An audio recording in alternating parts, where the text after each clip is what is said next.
Boa tarde a todos. Sejam todos bem-vindos à FABEM. Tem alguém pela primeira vez hoje? Amanda. Ah, sim. É a Jussara, inclusive, e a Raimunda e a Jussara. Aham. A Jussara a gente já se conhece, né, Jussara? De longos carnavais. Então, então vamos pedir agora a Eva para fazer a nossa leitura inicial.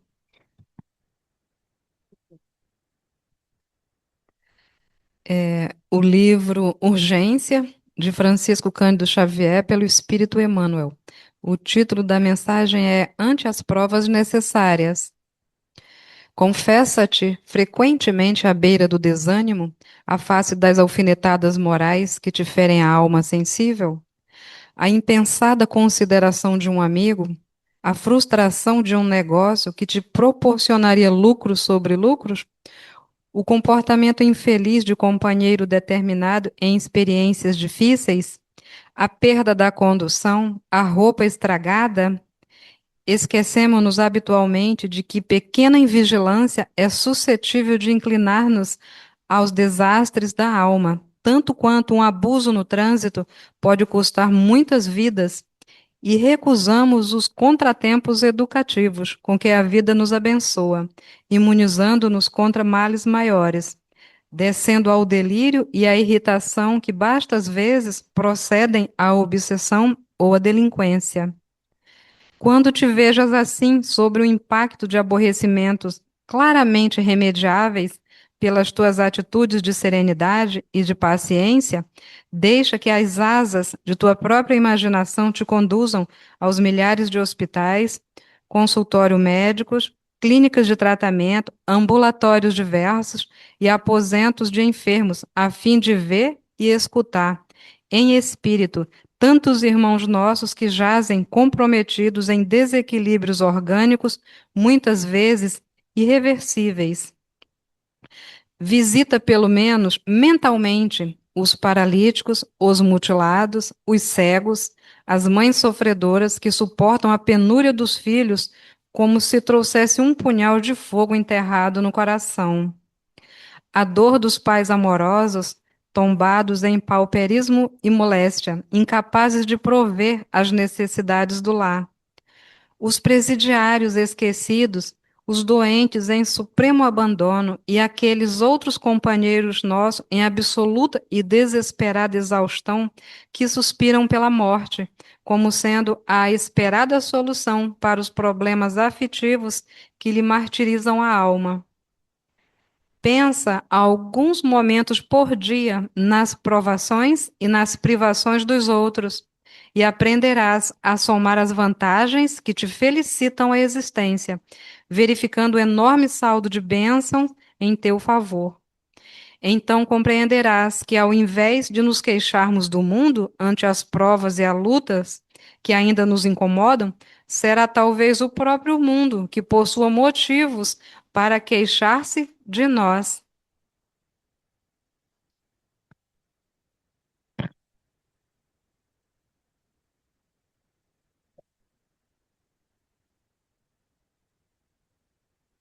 Deus Pai, Jesus, irmão, Maria Santíssima, pedimos, Senhor, que nesta tarde de sábado possamos aqui reunidos receber de coração aberto tudo que o Senhor nos oferece, o banquete espiritual, na companhia dos benfeitores espirituais que dirigem essa casa, que nos recebem com tanto carinho, e também na companhia dos nossos irmãos mais sofridos, desencarnados também, que vêm aqui, como nós, buscar auxílio, que nós possamos todos de mãos dadas, neste momento, prestar atenção na palestra que é este banquete espiritual, que nos trará com certeza muitos ensinamentos.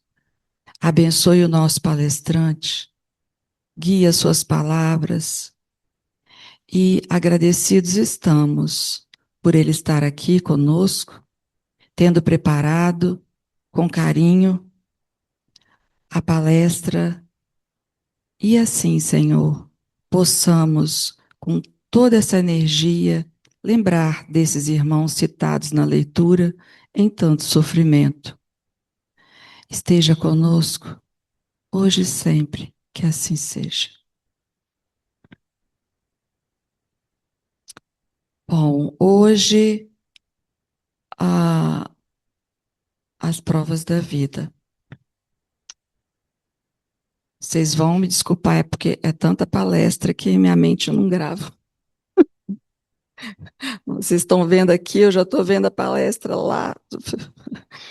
As provas da vida, Júnior trouxe para nós. Muito obrigada, meu querido, por aceitar esse convite. Queridas irmãs, queridos irmãos, boa tarde. Que a paz do nosso Senhor Jesus Cristo esteja e permaneça em nossos corações. Conta-se que um jovem buscou a verdade por 5 anos ininterruptos e certo dia, fazendo sua caminhada matinal por uma região montanhosa, viu que descia de uma montanha íngreme e escarpada um monge ancião que carregava nas costas uma pesada mochila. O jovem pensou consigo mesmo: este monge deve ser o possuidor de todas as respostas que eu busco há tanto tempo.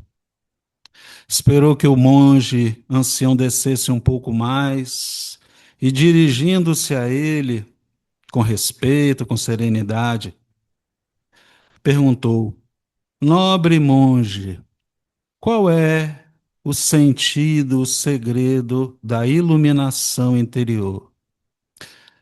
O jovem, o monge que carregava nas costas aquele alforje pesado que lhe vergava o corpo, já sem muitas forças, tirou o alforje das costas, postou-se ereto, olhou calma e serenamente nos olhos daquele jovem que buscava o sentido da iluminação. O jovem então teve um insight e disse, exclamou: entendi, compreendi finalmente o sentido da iluminação. Mas depois de alcançar a iluminação, o que fazer? O monge, já carcomido pelo tempo, pelas lutas da jornada na terra, pegou a mochila novamente, colocou nas costas e continuou a caminhada.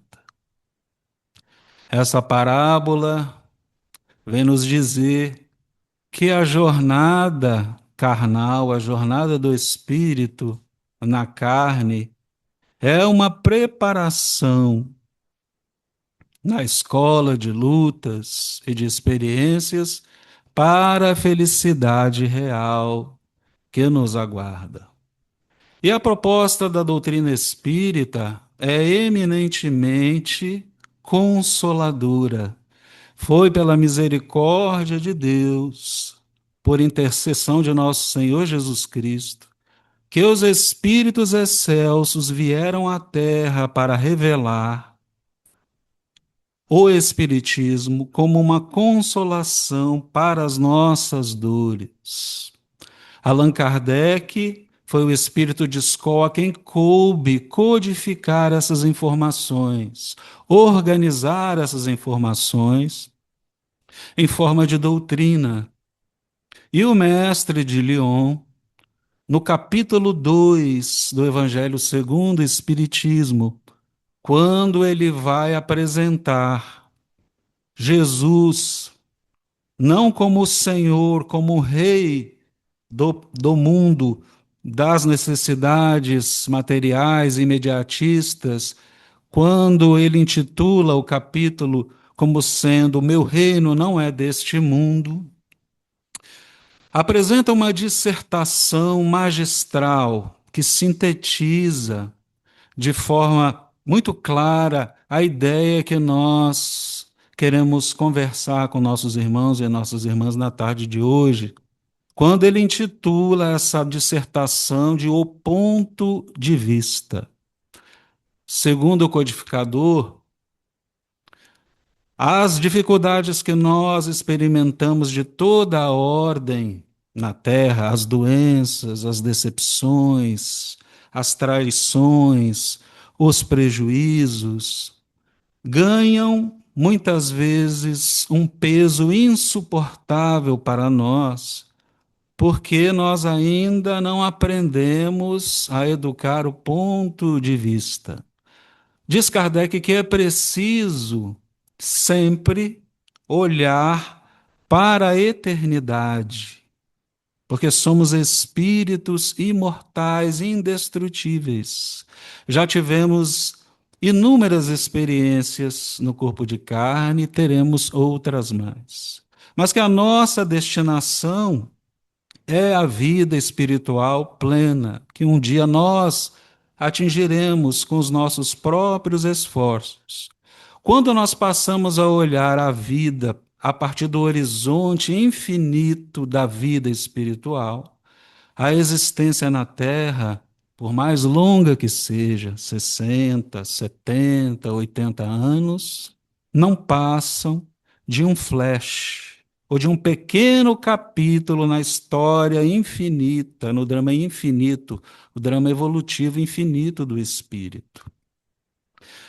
Para que nós possamos ter uma ideia do que eu estou querendo dizer, imaginem um lago límpido, plácido, e no meio desse lago há um pequeno barquinho de papel que flutua mansamente. Se eu atirar uma pedra ali nas proximidades do barco, o que vai acontecer? Eu vou gerar uma perturbação muito grande ali, não é? E é possível até que aquele barquinho seja invadido pela água e naufrague, vá ao fundo. Mas à medida em que a pedra vai descendo, o lago vai afundando, aquela perturbação grande, próxima à embarcação, vai se diluindo em ondas cada vez menores, cada vez menos intensas, até que o observador que se encontre na margem do lago vai perceber apenas uma pequena marolinha, uma pequena ondulação quase que imperceptível. Então, essa é a alegoria da vida do espírito imortal e indestrutível. As tribulações que nós vivemos, as dificuldades, os desafios, devem ter papel, devem ter o valor para nós de experiências. É para isso que o espírito, então, encarna, se veste da matéria densa do corpo físico, para viver as experiências, para que no curso das vidas infinitas ele prossiga enriquecido de amor e de sabedoria. Imaginem, façamos aqui agora, considerando essa realidade de que somos espíritos imortais e vamos viver para sempre, como estaremos daqui a 100 anos?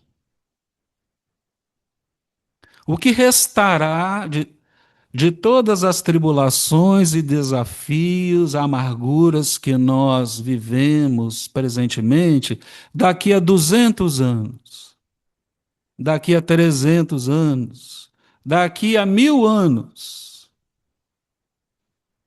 Então é essa perspectiva que o codificador nos convida a compreender. Porque o papel da doutrina espírita, além de ser consolador, é de espiritualizar o homem, ou seja, de trazer informações claras e objetivas que propicia ao homem a compreensão de que somos seres espirituais vivendo uma experiência humana temporária. Temporária. O sofrimento, as dificuldades que nós experimentamos atualmente não vão durar para sempre. Caso nós saibamos aproveitar as lições com resignação, com humildade e com confiança irrestrita na sabedoria divina.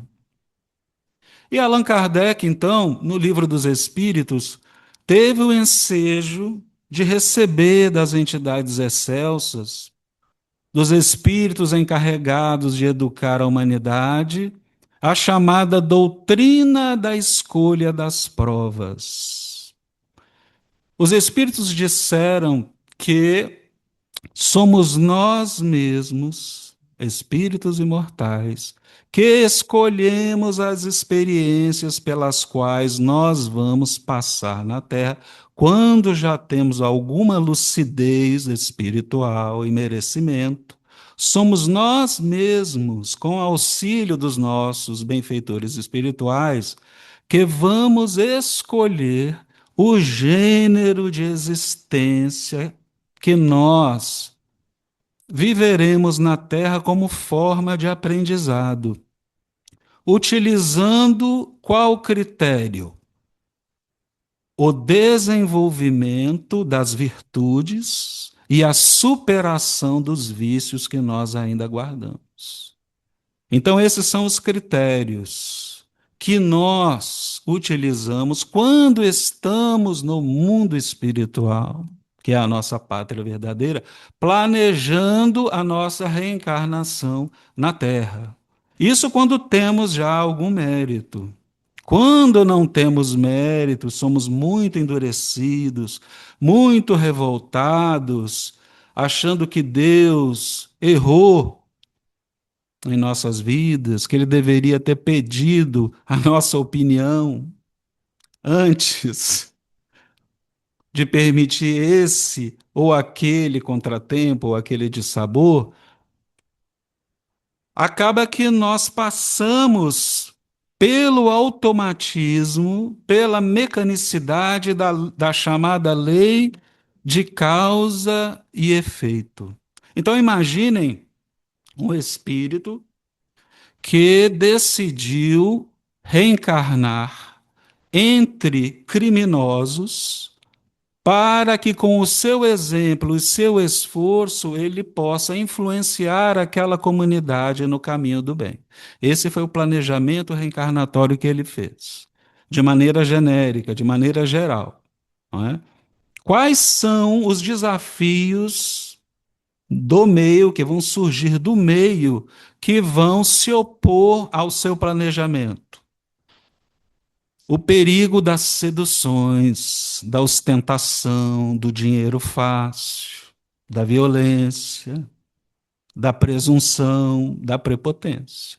Agora, se ele vai falir, se ele vai se deixar arrastar por esses apelos próprios do contexto onde ele ressurgiu, onde ele se corporificou, ninguém sabe.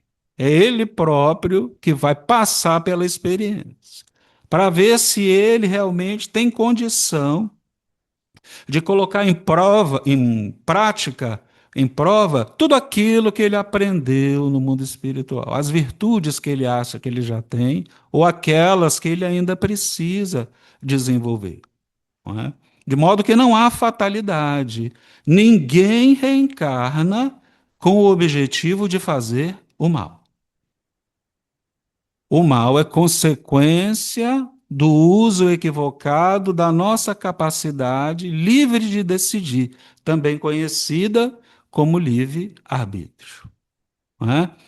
Então, Leon Denis foi um pensador, intérprete da obra de Allan Kardec, no livro Depois da Morte, comentando essa doutrina da escolha das provas, vai dizer que quando nós estamos no mundo espiritual, nós aproveitamos para aprender com a experiência alheia. Então, nós conversamos com aqueles amigos que estão voltando da arena de provas e que passaram por uma situação semelhante àquela que nós pretendemos passar, passaram por um gênero de existência semelhante àquele que nós pretendemos passar, para saber como é que foi, quais foram os desafios que ele precisou superar, quais foram os esforços que ele teve que envidar. E aí nós pensamos: será que dá para mim? Será que não dá? Será que eu já estou pronto? Sopesamos, colocamos na balança, levando em consideração aquelas potencialidades que nós já temos. Conversamos com os mentores espirituais que nos aconselham, que muitas vezes nos dizem: olha, você ainda não está preparado para essa experiência, para essa prova. Mas como eles respeitam o nosso livre-arbítrio, porque o próprio Pai de misericórdia respeita, muitas vezes eles endossam e assinam embaixo, por assim dizer. E quando nós temos a confiança absoluta de que os mentores espirituais, os nossos anjos de guarda, não é? Os espíritos protetores, uma vez que Deus não nos desampara em momento nenhum da nossa caminhada na Terra, quando nós temos essa certeza, então nós mergulhamos na carne, reencarnamos, porque vamos contar com o apoio daqueles que Leon Denis chama de os invisíveis. E no livro Pontos e Contos, do irmão X, Humberto de Campos, no capítulo 39, há uma história, um conto que ilustra bem esse mecanismo, essa doutrina da escolha das provas, que é a lição da paciência. Então, nos conta Humberto de Campos que Leonarda, olha que nome meigo, que nome, não é? Assim, inesquecível. Leonarda, eu tenho a impressão que Humberto de Campos escolhe esses nomes como estratégia literária, para que o conto fique gravado na memória do leitor eternamente, tendo em vista o nome chamar, ser um tanto quanto peculiar, mas Humberto de Campos foi membro da Academia Brasileira de Letras, né? Então faz todo sentido. Então, Leonarda está conversando com Lucinda no mundo espiritual.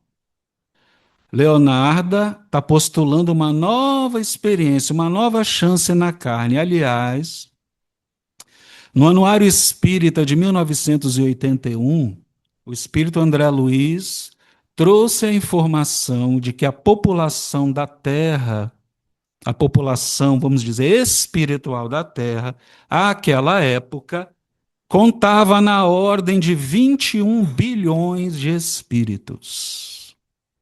Nós sabemos que todo o planeta que circula, que orbita pelo universo, tem as suas camadas espirituais, as suas esferas espirituais.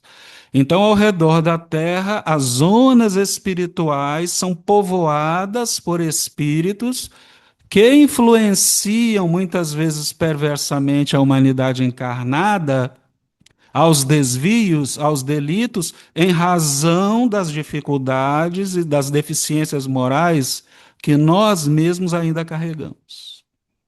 Não é? Então, é esse intercâmbio ocorre, essa troca, esse comércio nefasto, que nós estamos presenciando de alguma forma mais patente agora, nessa fase de transição, se dá em virtude da nossa inferioridade moral.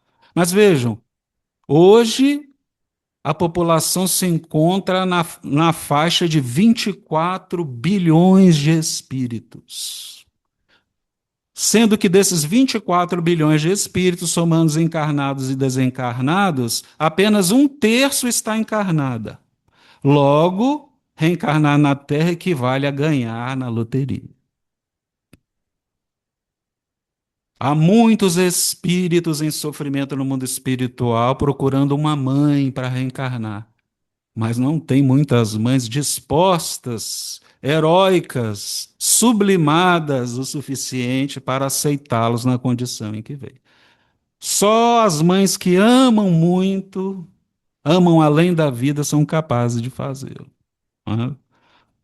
Mas então, Leonarda postulava uma oportunidade de ouro destas. E Lucinda, a mentora, dizia: Olha, Leonardo, você está indo muito bem, você está evoluindo em vários aspectos morais, intelectuais, mas existe um ponto do quadro espiritual de virtudes que está destoando, que você precisa harmonizar. É o seu calcanhar de Aquiles. Adivinha qual? A paciência. A paciência perante as dificuldades da vida.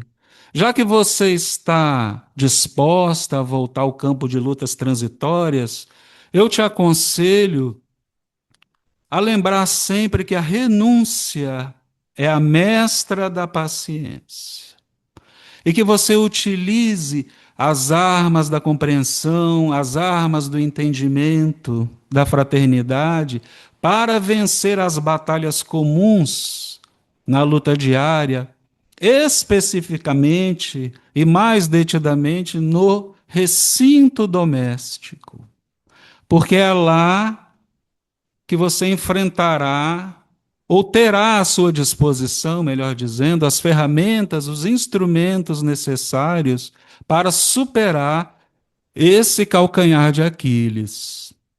E há um pequeno poema que diz assim, me lembrei agora: de todas as provas da vida, a que mais afina a gente é inimigo encarnado sob a forma de parente. Sabemos o quanto custa, mas devemos ponderar. Enquanto a conta for justa, a solução é pagar.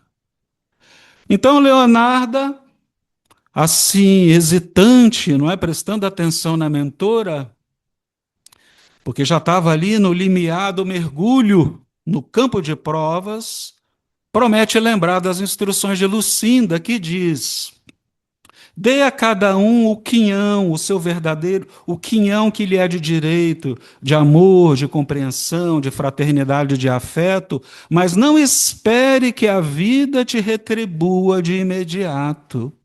E nem descreia da justiça e da bondade divina se você não for receber a retribuição de imediato.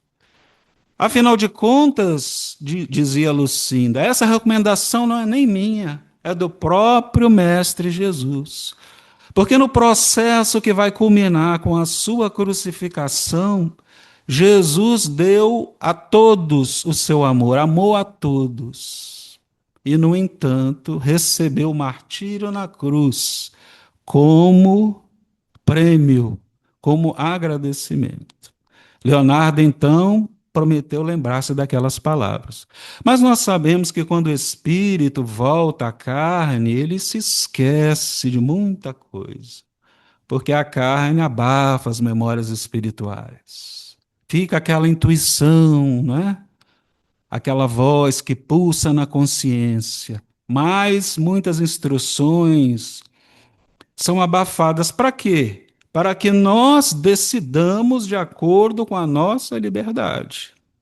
Afinal de contas, se assim não fosse, se houvesse sempre uma voz nítida e patente, faça isso, não faça aquilo, deixe de fazer isso, qual seria o nosso mérito? Qual seria a nossa responsabilidade? E já na infância, Leonarda manifestou um temperamento explosivo. Ela é muito dócil, muito amável, mas não admitia ser contrariada, de maneira nenhuma. O tempo foi passando e quando chegou a adolescência, a idade adulta, o mundo espiritual então convocou Leonardo ao início das provas, que ela mesma havia planejado. Ela então casou-se, mas já no primeiro filhinho a casa caiu. Porque Leonardo transformava todo tipo de contratempo mínimo dentro de casa em uma verdadeira tempestade emocional, que inundava a casa e deixava todos em apuros. E quando aquela tempestade emocional se dissipava, ela ainda lavada em lágrimas, prometia a não reincidir, mas não tinha forças para evitá-lo. Qualquer moléstia qualquer gripe, resfriado, qualquer moléstia mínima que fosse, para ela era o fim do mundo, era um tormento. E nesse caminhar, os filhinhos andavam doentes. O marido andava um tanto quanto desiludido, o serviço da casa por fazer. Ele já não encontrava ensejo de conversar com Leonardo a respeito das suas próprias questões, dos desafios que ele enfrentava no trabalho, porque Leonardo não sabia analisar os problemas da vida com serenidade. Embora ela tivesse mérito por ter sido uma esposa generosa, atenciosa com os filhos, com o esposo. Mas, nesse caminhar, nesse passo, a tarefa de Leonarda na Terra acabou, terminou. Ela voltou então ao mundo espiritual e foi recebida carinhosamente, efusivamente por Lucinda, sua mentora, que logo a surpreendeu com uma frase: Leonarda, bom te ver. Uma pena que você tenha demorado tanto tempo na oficina, mas não tenha adiantado a obra. Como assim? Eu fui testada, provada, sistematicamente, mas não está aprovada. Mas eu vivi na pobreza, na dificuldade extrema, mas não recolheu nenhum ensinamento. Mas eu sofri dores excruciantes, acerbas, mas não entendeu nada, não aprendeu nada. Mas não se preocupe, porque haverá sempre uma oportunidade de recomeçar. E Joana de Ângeles, então, nos diz que todos os tropeços que nós cometemos e ainda vamos cometer porque somos espíritos falíveis, muitos de nós ainda no estágio da infância espiritual, segundo a mentora, na verdade, os tropeços que nós cometemos são degraus da escada ascensional que nos leva ao Pai. E o perdão a si mesmo e o perdão àqueles que caminham conosco são a chave para a paz interior. Nós precisamos, diz Joana de Ângeles, guardar a certeza inabalável de que a vida continua e de que Deus jamais desiste de nós. Volta e meia, a misericórdia divina nos propicia, nos traz, permite que espíritos abnegados, estoicos, corajosos venham ter conosco para nos dar o exemplo, espíritos que escolhem provas que nós não resistiríamos. Porque nós precisamos da forja. Já viram a espada como é produzida? A espada é um linguete de fogo que fica ali em temperaturas altíssimas para ser moldada. Depois que ela sai da forja, é um metal incandescente que recebe inúmeros golpes na bigorna do martelo. Muitas vezes volta para a forja em temperaturas escaldantes, até que ela se transforma num instrumento maravilhoso, resplandecente, símbolo do poder e da sabedoria, que é a espada. Então o espírito precisa passar pela forja das provações. Querer afastar, querer atravessar a existência terrena sem essas experiências, segundo André Luiz, no livro Sinal Verde, é um hábito mental que nós devemos evitar. Um hábito mental negativo, doentio. Ele não faz apologia, claro, ao sofrimento, mas ele nos alerta que a dor, as dificuldades, são esse instrumento, essa forja que o espírito precisa para depois brilhar como espada reluzente, não é? Imponente. Mas a história do espiritismo brasileiro registra a presença magnânima do gigante deitado. O gigante deitado chama-se Jerônimo Mendonça. Nasceu na cidade de Ituiutaba, filho de uma família paupérrima. Ele era vinculado à doutrina presbiteriana e desde cedo, frequentando a igreja, já fazia palestras. Amava muito a vozinha. E um belo dia, a vozinha desencarnou, regressou à pátria espiritual. Jerônimo Mendonça então ficou intrigado com as questões que envolviam a morte do corpo físico, a sobrevivência da alma, o destino da alma após a morte. E passou a ter contato com as reuniões públicas doutrinárias, e mais especificamente com a obra fundamental de Allan Kardec, e tornou-se espírita. Aos 16 anos, começou a sentir dores nas articulações, nos tornozelos, nos joelhos.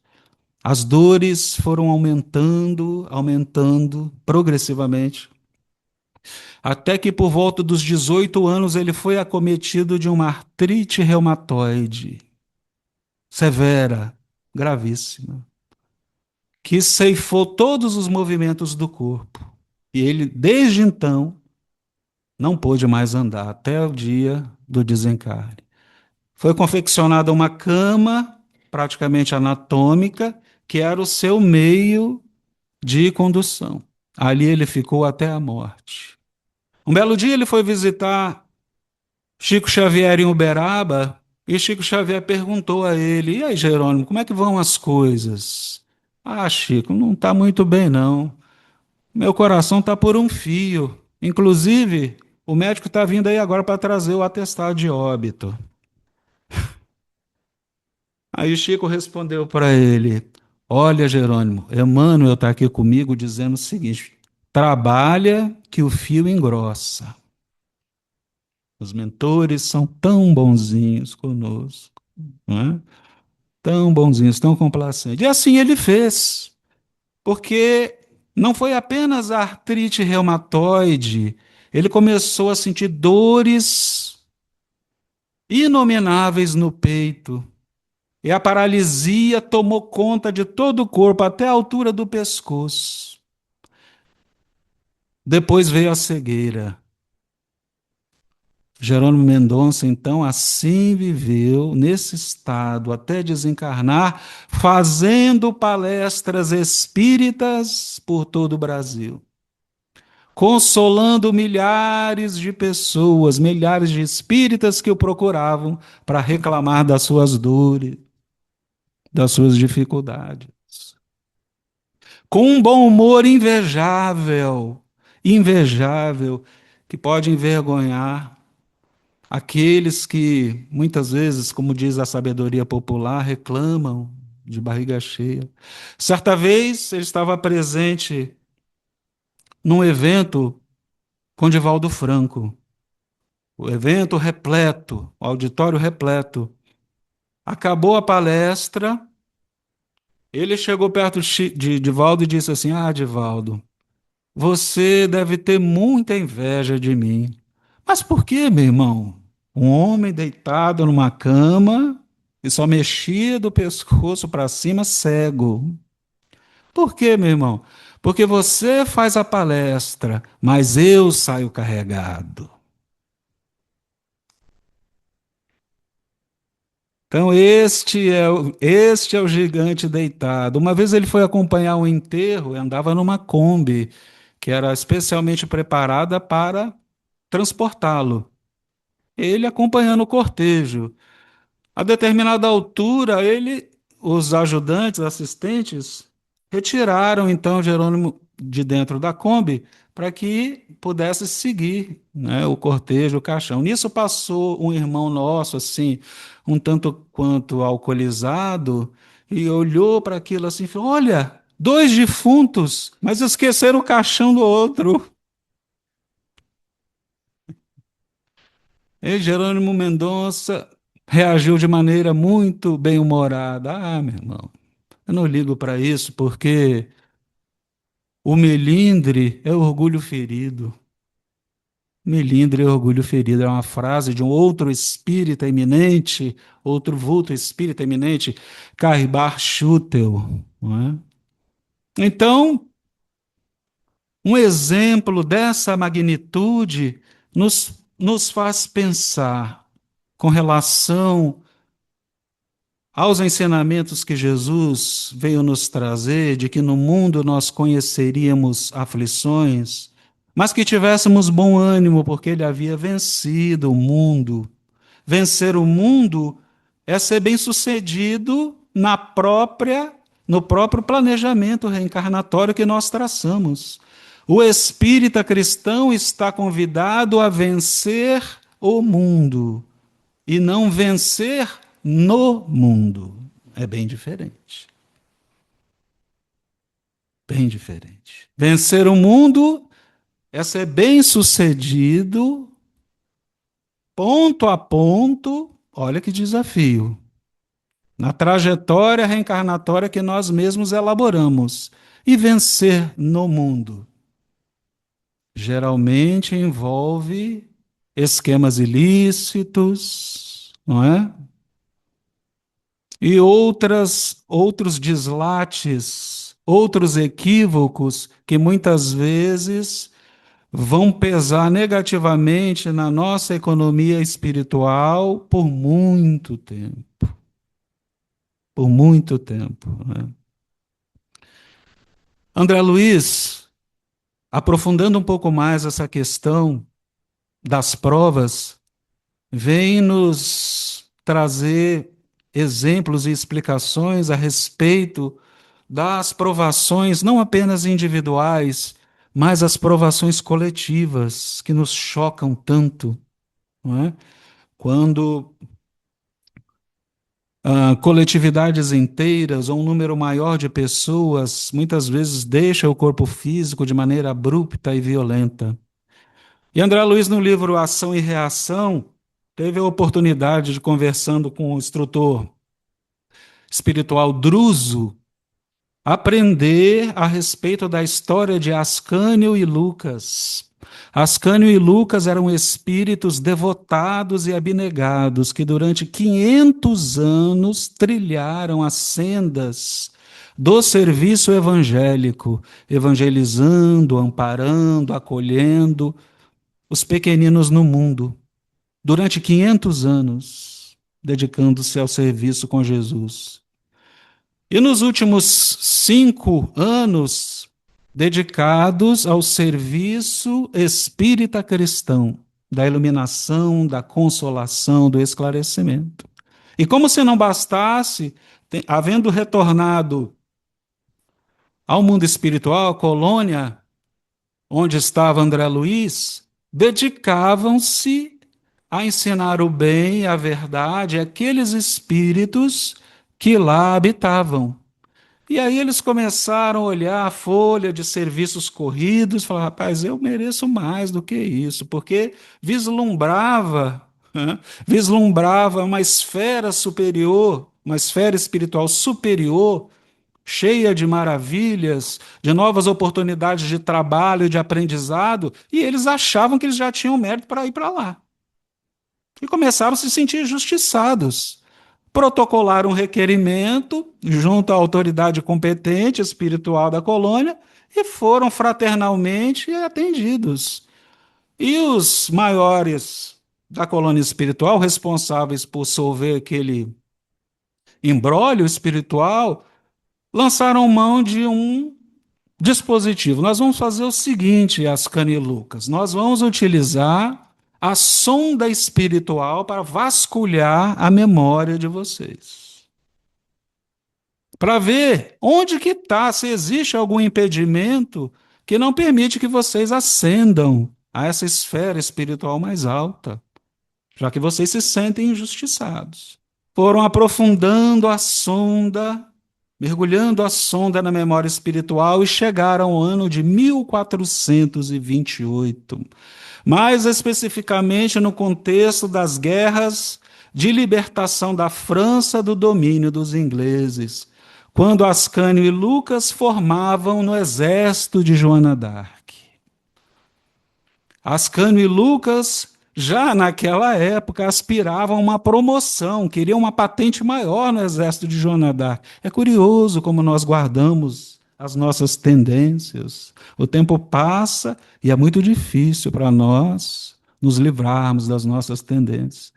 E tiveram a brilhante ideia de entregar desafetos dos seus superiores, não apenas entregá-los, mas executá-los, lançando-os de cima de uma torre para que eles se espatifassem no chão e assim alimentando a ilusão de que receberiam como prêmio uma promoção a uma patente maior. Naturalmente, estavam iludidos e amargaram durante muito tempo no mundo espiritual o peso na consciência pelo delito praticado. Então, os mentores espirituais perguntaram: vocês querem que pare por aqui ou a gente pode aprofundar mais? Então, Ascânio e o Lucas falaram: tá bom, por enquanto tá bom. Não é? Por enquanto tá bom. Nós vamos planejar a nossa próxima oportunidade na Terra a fim, então, de resgatar esse débito, essa pendência espiritual. E ofereceram, então, a própria vida como sendo vítimas de um desastre aéreo, onde eles puderam ajudar na promoção do desenvolvimento da tecnologia e dos recursos da aeronáutica. E André Luiz pergunta, mas apenas Ascânio e Lucas passaram por essa experiência? Não. Milhares de outros espíritos também planejaram passar por essas experiências para que, saldando as próprias dívidas, eles pudessem ajudar no desenvolvimento dos transportes terrestres, dos transportes marítimos, no avanço da medicina como sendo vítimas de erros médicos, para se habilitar, então, a uma nova sondagem da memória, a fim de verificar se tinham já condições espirituais para ascenderem a planos mais altos. Porque, libertado do corpo físico, o espírito tem aspirações completamente diferentes, vontades completamente diferentes. Enxerga a vida de uma forma completamente diferente. Se desfaz da ilusão da passagem pelo mundo das formas transitórias. Contempla a sua destinação grandiosa, vislumbra as maravilhas que o aguardam e querem de toda forma usufruir desses benefícios que foram instituídos por Deus a nosso favor. Mas é preciso, havia um companheiro espírita já desencarnado, que ele assim frustrava muitas pessoas, porque ele dizia assim: entre o pedir e o receber existe o merecer. Aí a pessoa ia embora, nunca mais voltava à casa espírita. Já era um, já era um companheiro nosso, né? Só falou verdade. Mas já era um companheiro nosso que está no mundo espiritual. Então, o espírito tem ânsia, tem essa vontade, ele anseia pela felicidade, por partilhar da glória que está lhe destinada, mas é preciso vestir a túnica nupcial de que nos fala o Evangelho. Para participar da festa, é preciso vestir a túnica nupcial, estar adequadamente vestido. Que túnica é essa? É o corpo espiritual, também chamado de perispírito. À medida em que nós vamos evoluindo, principalmente moralmente, nos afinando com os valores imperecíveis do Evangelho, nós vamos tecendo uma túnica, ou seja, um corpo espiritual adequado para que nós possamos ingressar em regiões cada vez mais sublimes do mundo espiritual. Não é? É essa túnica nupcial que desbloqueia muitos dos nossos sentidos que ainda estão bloqueados. Muitas percepções que o espírito ainda não tem, ele passa a ter à medida que ele vai evoluindo.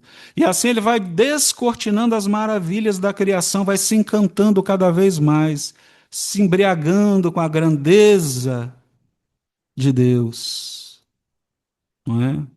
A grandeza, as maravilhas da criação divina que estão ao nosso dispor, esperando por nós.